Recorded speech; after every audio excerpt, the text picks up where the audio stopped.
Welcome to our Nerd Roamer series on the Nome Serum run of 1925. For the rest of the episodes in this series, please see nerdroamer.com or find Nerd Roamer on Spotify, Apple Podcasts, or wherever you listen to your podcasts. For all your Nerd Roamer related updates and news, find us on Instagram and Twitter at Nerd Roamer.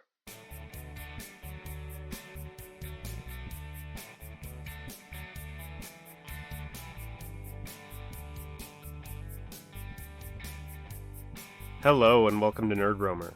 This is your host, The Croz, coming to you after a couple-month hiatus. We're still the podcast that tries to make the world around you come alive. We cover history, science, and cultural topics that help turn every time you leave the house into a field trip. You can check out nerdroamer.com for show notes and bonus content for each episode, and find us on Instagram and Twitter for all things Nerd Roamer related.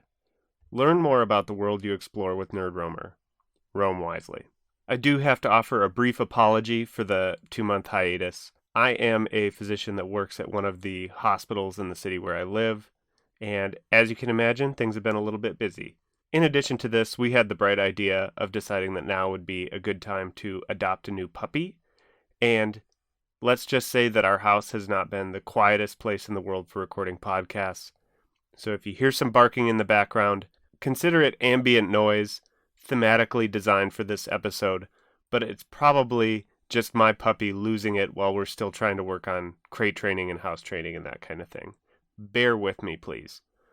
In light of all of the above facts, for this very special series of episodes that we are about to start today, I wanted to bring everything together for you and really make it thematic. So this episode has got it all. Everything that's going on in our lives right now, especially my life. We're tying together epidemic disease, doggies, antibodies, logistical rollout of epidemic responses, and winter, because it is January right now. The last month has offered the world some extremely remarkable sights, things like we've never seen before. We've seen images of vaccines against COVID-19, from various, pharmaceutical companies like Pfizer and Moderna and others get loaded onto trucks and airplanes and shuttled around the world at record speed in a race against the clock to fight this extremely tricky virus that's going on right now. The technology developed by the hardworking scientists to make this possible basically didn't exist 1 year ago, and this kind of rollout is unlike anything we've ever really witnessed in human history. However, as I was watching this rollout happen, the pictures of people standing on the street corners and cheering the trucks going past with the first doses of the vaccine did bring to mind another deadly epidemic. And this race against the clock brought to mind this 1925 diphtheria epidemic in Nome and the famous Great Race of Mercy or Alaska Serum run. So I figured that I would do a deep dive on this for you all, just so that we could be familiar with this really awesome story that spawned multiple books, movies, cultural icons, statues, you name it. Really captivates the imagination. Some of you might be loosely familiar with the story for the same reason I was, courtesy of the 1995 animated film, Balto. If you're unfamiliar with the film, you're not alone. It was one of the biggest box office flops of the 1990s, due to being crushed by a silly little film about toys that come to life made using this newfangled computer-generated imagery. But if you're a fan of playing 6 Degrees of Kevin Bacon with our podcast, you are in luck, because the actor voiced the titular character, Balto. 1 degree of Kevin Bacon, maybe even 0 degrees of Kevin Bacon. Maybe I'm 1 degree of Kevin Bacon now. I don't exactly know how the degrees works, but we're in Kevin Bacon territory. Balto in the film was portrayed as a wolf hybrid street dog type thing who proves his worth by basically single-handedly bum-rushing this diphtheria medication across the Alaskan wilderness to save children dying from a diphtheria epidemic in Nome. The narrative echoes that reported by some of the media of the time. These reports at one point made Balto the most famous dog in all of America and garnered widespread acclaim. In actuality, though, the real story is much more complicated, as it often is. Balto may not even be the most impressive dog, although I'm sure that he was a very good boy. In order to get to the bottom of this, we're going to need to travel back in time. So grab yourself a warm blanket and a cup of hot cocoa, because winter has set in Nome, Alaska in 1924, and things are about to get very desperate indeed. First, a little geography. Nome sits near the coast of the Bering Sea on the Seward Peninsula, which is like that little knob of land that juts off the west coast of Alaska. If Alaska looks like the mitten of Michigan turned on its side, the Seward Peninsula is kind of like the thumb. It sits approximately on the Arctic Circle, meaning that in the summer, the longest days in Nome can be super, super long, reaching 21 hours in length. And in the winter, the days can be as short as 3 hours. As one would expect, the weather gets quite cold in the winter. There's an average high of 13 degrees Fahrenheit, which is negative 10 Celsius for those of you listening in basically any country except for the United States, and an average low of 3 degrees Fahrenheit below zero, or negative 20 Celsius. The coldest temperature ever recorded was 54 degrees below zero Fahrenheit, or 48 below zero Celsius. Nome experiences snowfall on more than 1 in 6 days in the average year. Not in the average winter, in the average year. 1 in 6 days of the entire year sees snowfall. Nome exploded into existence out of nothing at the dawn of the 20th century. Gold was discovered in a nearby creek in 1898, and within a couple years the city had blossomed to around 20,000 people. Nome was popular because it featured, quote-unquote, these placer claims for gold mining, meaning that relatively unskilled workers stood a chance of coming in and panning or sluicing for these gold nuggets without needing to chisel gold out of what were called like the lode claims, which is where the gold is embedded in a rock. It requires much more equipment. One of the things that really made the Nome gold rush unique is that Nome is situated right on the ocean, and a lot of the best placer mining for gold nuggets could be done directly on the beach, where you could basically find the gold nuggets at the beginning of the gold rush, at least, just kind of laying around, and it was very easy pickings. Tent villages and shanty towns line the Bering Sea coast for miles during each brief summer. After the easy gold had been extracted, the more difficult, deeper gold deposits that remained wound up requiring increasingly intensive industrial machinery, and at that point, the gold rush town kind of began to dwindle after a few years. By 1908, Alaska had started to move on to its next gold rush on the Iditarod River, which was more in the interior of Alaska. Unlike Nome, which is on the coast and is, basically easiest accessed by boat during the summer, Iditarod required overland travel to access. When the U.S. incorporated the Alaska Territory, the United States government wanted to develop some sort of official trail for accessing this area in order to facilitate mail delivery, shipping out the gold, etc. A group of surveyors worked to link together some existing trails, many of which had been there for generations and had been used by Alaskan natives, in order to create one long continuous trail that could link Iditarod to the deepwater port of Seward, Alaska, which was on the Kenai Peninsula and remained ice-free year-round. At this time, the town of Anchorage didn't exist, and there was no railroad, there were no airplanes, so the Iditarod Trail enabled Iditarod to be in business basically year-round for mining, in a way that some of the other mining areas that relied on boat travel weren't able to be. By the year 1924, Nome did still house 1,000 to 2,000 people at any given moment. There was one doctor who lived in the town. His name was Curtis Welch. He was a graduate of Yale and had served the entire city and the outlying Alaskan native populations since 1906. As winter began to set in 1924, Dr. Welch cared for several pediatric patients with sore throats. Initially, he didn't think too much of it. Tonsillitis, strep throat, and just plain old viral pharyngitis are very, very common, especially in the winter months. Anyone who's had children or worked in pediatrics or been around kids knows that kids just get boogers all the time, especially in the winter. They're just boogery little beasts. But as the number of cases started growing and growing, children started dying. Not what one would expect from a typical viral sore throat. Ominous indeed. By the time the new year had dawned, and Dr. Welch had had time to examine the cases of the patients who died, it had become clear to him that a diphtheria epidemic had set in. Diphtheria. Diphtheria was one of the most feared pestilences of the pre-vaccine, pre-antibiotic era, affecting children to a greater extent than adults. Adults can still carry it, they can get infected, but they generally don't have as severe a disease as children, at least until they get, to be more elderly and frail. In pediatric populations, at the time, it could carry a risk of death approaching 30-40% in very young children.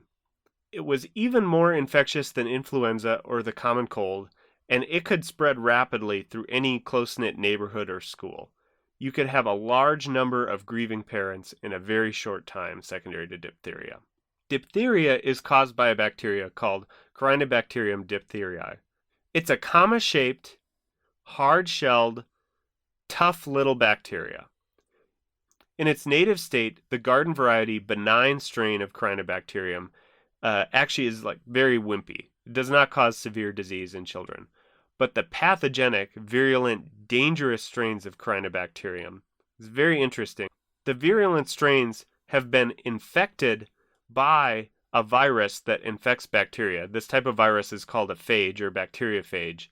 These bacteriophages at one point transmitted a gene for a toxin into the bacteria that is now integrated into this pathogenic strain, making them extremely lethal. The toxin secreted by Corynebacterium shuts down the ability of the human cells to make proteins, and these cells need to make proteins in order to function and stay alive. So basically, it's a cell killer. It's a human cell killer. The toxin first acts locally in the respiratory tract where the Corynebacterium is, that's in your throat, in your mouth, before it winds up being absorbed into the bloodstream, and then it can affect other organs in the body. The first symptoms that diphtheria causes are very similar to upper respiratory tract infections that you might be familiar with, like colds and that kind of thing. So you get some sore throat, fevers, the lymph nodes in your neck can feel really swollen, stuff like that. However, diphtheria quickly winds up distinguishing itself due to the effects of this toxin, which is very different from anything else you would get from these other things that can cause upper respiratory tract infections. So first, the tissue in the throat begins to die and kind of slough off, and patients can accumulate sheets or clumps of these dead cells that form membranes in their throats or in the back of their mouth. If the infection is most severe in the patient's larynx, which is kind of the lower throat, you can think of it as kind of the beginning of the windpipe there, those clumps of cells can actually obstruct the airway and lead to asphyxiation. The cause of death for most patients, though, that wind up dying from this is when the toxin gets absorbed into the bloodstream and it begins to poison the cells of various organs throughout the body, particularly in the heart, which leads to heart failure, arrhythmias, cardiac arrest, and death. This toxin is super duper potent. Just micrograms are enough to kill even an adult human. So you can imagine the tiny, tiny amounts that are needed to be fatal for a pediatric patient. The interesting thing with Corynebacterium that's relevant for this time period is that the deadly effect of the diphtheria, as we mentioned, is not necessarily from inflammation directly caused by the bacteria, which would be the case for, a lot of other bacterial infections that you can die from. The real bugaboo here is the effect of the toxin that it secretes. So protection against the bacteria can be obtained just by blocking the action of the toxin, as this will give the body a chance to fight off the bacteria on its own, and basically re-wimpify the bacteria.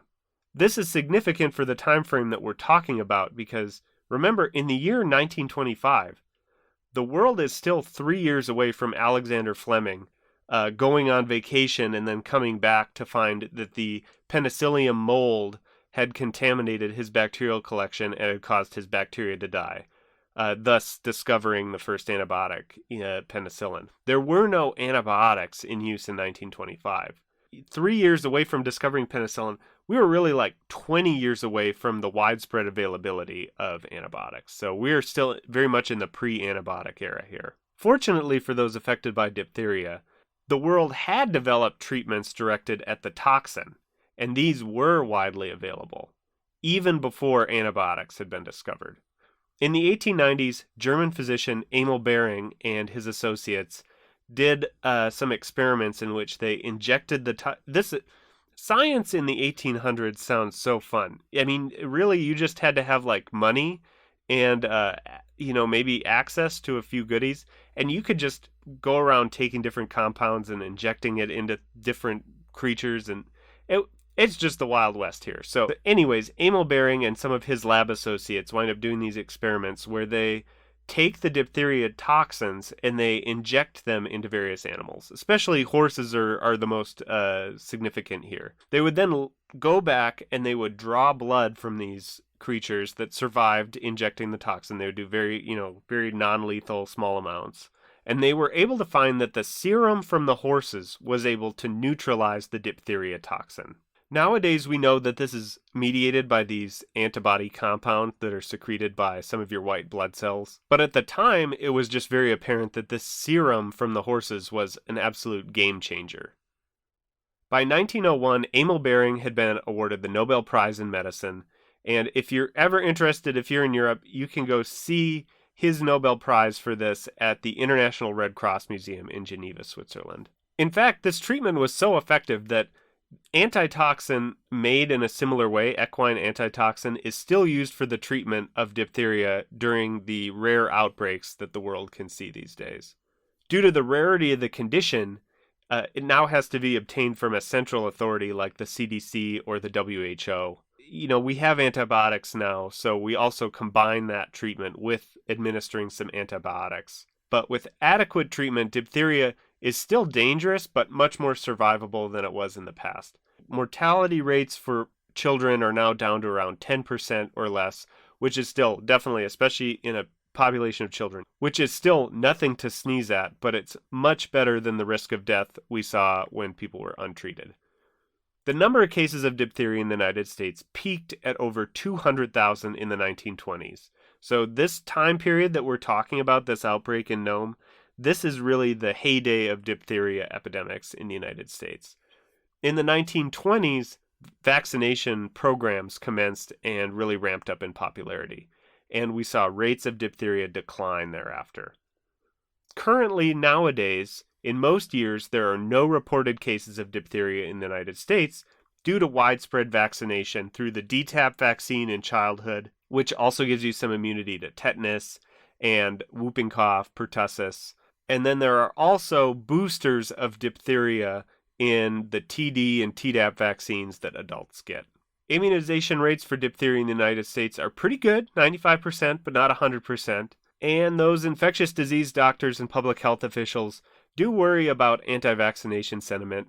Dropping to a vaccination rate as modest as 85% with how infectious diphtheria is could lead to a compromise of herd immunity and could lead to a resurgence in cases due to the fact that diphtheria is still out there in the world circulating, even if we've done a good job of controlling it here.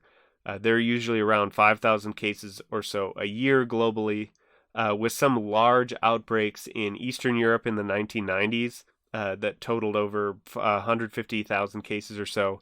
And even as recently as 2017, there was a big outbreak in Yemen in the Middle East that required kind of a coordinated public health response from international health agencies. Okay, so now that we've had our science bio break, we can get back to Nome. So you kind of understand a little bit what we're dealing with diphtheria here. Very dangerous, had some treatments available back then, but still pretty scary. So understandably at this point, Curtis Welch, the doctor in Nome, is freaking out. Curtis Welch has just determined that at the dawn of 1925, this tiny isolated town of Nome, Alaska, where he's the only physician with maybe a couple dozen nurses, is experiencing the beginning of a diphtheria epidemic. Welch did what any self-respecting survivalist would do in that situation, and he turned to looking at what he had on hand. Rummaging through his supplies, he was able to locate the town's supply of diphtheria antitoxin. They did have some antitoxin on hand. He knew the antitoxin had expired, however, because he had placed an order earlier that year to have the state send him a new supply of the antitoxin, but because it takes so long for mail to get out of Nome and to the outside world, and then it takes so long to ship things from places like Juneau back to Nome. The public health officials were not able to ship Dr. Welch fresh antitoxin before they wound up getting closed off by the ice in the Bering Sea, so there was no access to Nome whatsoever, and they were cut off from the outside world before they were able to get their supply refreshed. So, bummer. He's just got a little bit of expired antitoxin on hand. The amount that he had was 75,000 units, so just to provide some context, this is only enough antitoxin to treat maybe like 3 to 5 patients.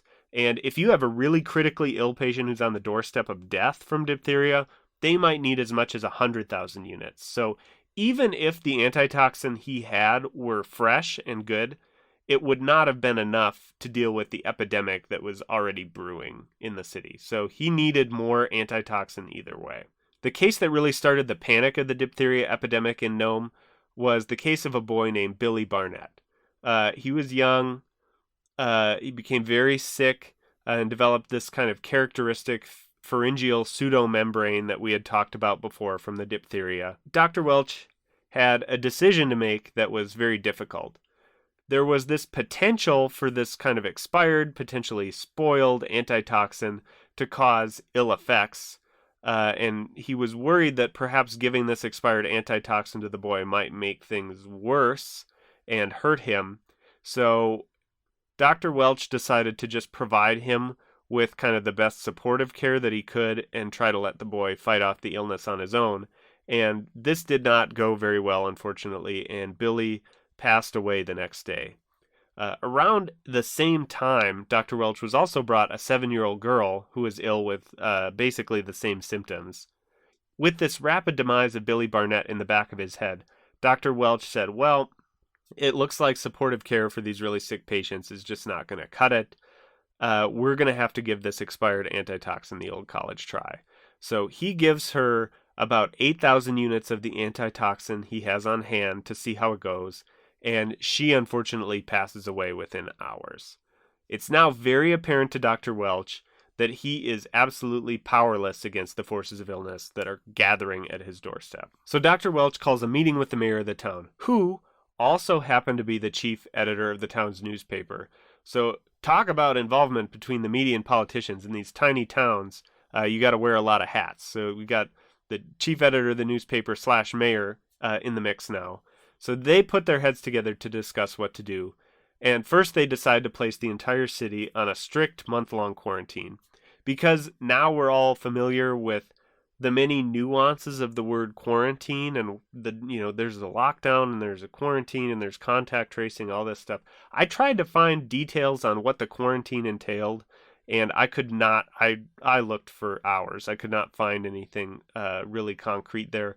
But in any case, they put the town on quarantine. It's really the only public health measure that they've got, and by all accounts, it was quite strict. And at this point, Dr. Welch starts scrambling to get his hands on the only thing that he knows is going to be able to save the children of his city, additional supply of this fresh antitoxin.